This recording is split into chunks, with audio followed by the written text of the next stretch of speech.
चौहान साहब जिन मूंखे यकीन है त जीअं कलाम पाक जी मुख़्तसिर आयत आहे सूर कौसर ना उतना कल कौसर फसल रबिक वनर इन शानिय कहल अबतर इन जेतिरी मुख़्तसिर गुफ्तगू अवां ताईं पहुचाईंदा।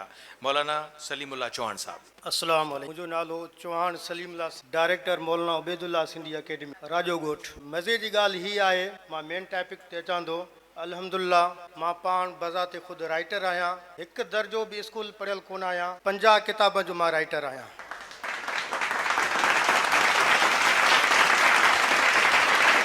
शेख अब्दुल्ला चौथराम खां शेख अब्दुल्ला ताईं कीअं बणियो, किताब पढ़ण जो दास्तान असां त पढ़ी वेंदासीं। साईं मुश्ताक साहब उन खे पंहिंजे ज़बान में आंदो, लिखियो, तरतीब ॾिनो, लेकिन उन दास्तान में तकलीफ़ूं, ॾुख, ॾाखड़ा साईं अब्दुल्ला सठिया। उन्हनि खे पढ़ण सां असां महसूसु न कंदासीं।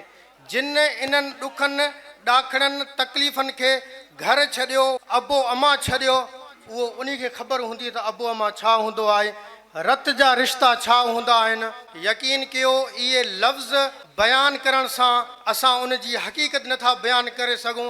जेको इन्ही माहौल में गुज़रियो हूंदो, पंहिंजे घर भातियुनि खां जुदा थियो हूंदो, जॾहिं मुस्लमान थिए थो, तरह तरह जा उनखे ताना तुनका मिलनि था, लेकिन उहो चौथराम खां जॾहिं शेख अब्दुल्ला थिए थो, सभु कुझु पंहिंजा जानी रिश्ता, मिट माइट इस्लाम तां कुर्बान, इस्लाम तां घोरे छॾे थो, पंहिंजो तन मन धन इस्लाम ते वारे छॾे थो। ऐं उन जी शख़्सियत जा मुख़्तलिफ़ पहलू आहिनि। मां त हीअं बि खणी चवां, शेख अब्दुल्ला कोहिस्तानी घण रुखी शख़्सियत जो मालिक आहे। अल्लाह सुब्हानो व तआला इन शेख अब्दुल्ला खां मुख़्तलिफ़ मैदाननि ते, मुख़्तलिफ़ मुहाज़नि ते कमु वठे थो। जंहिं बि मुहाज़ ते इहो शेख अब्दुल्ला कदम रखे थो, कामयाबी उन जा कदम चुमे थी।